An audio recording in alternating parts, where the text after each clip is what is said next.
नमस्कार दोस्तों, आज आप एक हॉरर स्टोरी सुनेंगे। कहानी का नाम है चुड़ैल का प्यार। प्यार तो ऐसी चीज़ है जो जानवरों और इंसानों में ही नहीं, हर उस जीव में है जो सांस लेती है। तो क्या फिर किसी आत्मा या चुड़ैल को प्यार नहीं हो सकता? बात 2012 निकोबार के जंगलों की है। रात हो चुकी थी और रवि काफ़ी देर से ड्राइविंग कर रहा था। उसे हल्की हल्की नींद भी आ रही थी और भूख भी लगी थी। तभी अचानक उसे एक आम का पेड़ नजर आया, साथ ही एक पपीते का पेड़ भी था। रवि ने सोचा क्यों न कुछ खा लिया जाए। ये सोच वो गाड़ी से बाहर निकला और जंगलों की ओर चल दिया। पेड़ पास ही था, पर रवि जितना करीब पेड़ के जाता, पेड़ उतना ही दूर नजर आता। काफी देर चलने के बाद जब रवि ने पीछे मुड़कर देखा तो न सड़क नजर आई और न ही उसकी कार। सब गायब हो चुका था और अब बस पेड़ ही पेड़ नजर आ रहे थे। रवि बुरी तरह परेशान हो गया और तेजी से भागने लगा, पर कोई भी तरकीब काम नहीं आई। अब वो बुरी तरह से फंस चुका था। न रात का पता चल रहा था न दिन का, बस एक खामोशी थी जो रवि को खा रही थी। तभी पायल की आवाज़ से पूरा जंगल गूंज उठा। पहले तो रवि घबरा गया, पर सामने से आती एक लड़की को देख उसकी सांस में सांस आई। रवि भी उसकी ओर बढ़ चला। वो एक बहुत ही खूबसूरत और नेक लड़की दिख रही थी, पर हर गुलाब पर कांटे होते हैं। रवि ने उससे जंगल से बाहर निकलने का रास्ता पूछा, पर उस लड़की को हिंदी नहीं आती थी। फिर भी रवि ने इशारों इशारों में उसे अपनी बात समझा दी। उस लड़की ने अपना नाम निया बताया और साथ ही उसे जंगल से निकलने में मदद भी करने का भरोसा दिलाया। निया आगे आगे और रवि पीछे पीछे चलते रहे। एक पल के लिए रवि को लगा कि निया उसे और भी गहरे जंगल में ले जा रही है, पर वो क्या करता? उस लड़की के अलावा कोई और था ही नहीं उसकी मदद करने के लिए। तभी निया के पैर में एक कांटा चुभ गया और वो दर्द से चिल्लाने लगी। रवि ने फौरन उसका पैर का कांटा निकाला और उसके पैर पर हाथ सहलाने लगा। दोनों की आंखें एक दूसरे की ओर ही देख रही थी और न जाने कब रवि ने निया को अपनी बाहों में ले लिया। वो एक मिनट रवि के जीवन का सबसे अद्भुत पल था। निया भी अपना सारा दर्द भूलकर उसकी बाहों में खो सी गई।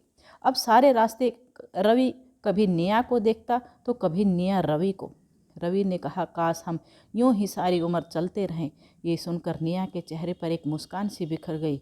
हाँ, वो कुछ समझी या नहीं न समझ पाई ये तो कहना मुश्किल है, पर प्यार की कोई जबान नहीं होती। तभी रवि ने आगे बढ़कर निया का हाथ धीरे से पकड़ लिया।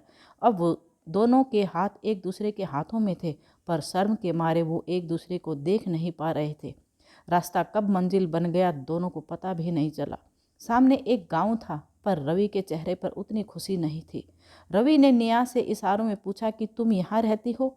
निया ने अपना सिर हिला दिया। तभी रवि ने कुछ लोगों को अपनी ओर आते देखा। रवि ने जोर से आवाज़ लगाई और पीछे मुड़कर कहा, निया वो लोग आ रहे हैं। पर निया वहाँ नहीं थी। रवि के पैरों तले जमीन खिसक गई। आखिर निया कहाँ चली गई? गांव वाले मेरी ओर अब तक आ चुके थे। उन्होंने सबसे पहले कहा, बेटा तुम ठीक तो हो? रवि ने कहा, आपको हिंदी आती है? और गांव वालों ने अपना सिर हिला दिया। उन्होंने रवि से पूछा, तुम जिंदा कैसे बचे? रवि कुछ समझ नहीं पाया और फिर गांव वालों ने उसे कुछ ऐसी बात बताई कि वो एक पेड़ से जा लगा और उसके नीचे बैठ गया। साहब जी, इस जंगल से कोई भी आज तक जिंदा नहीं लौटा है।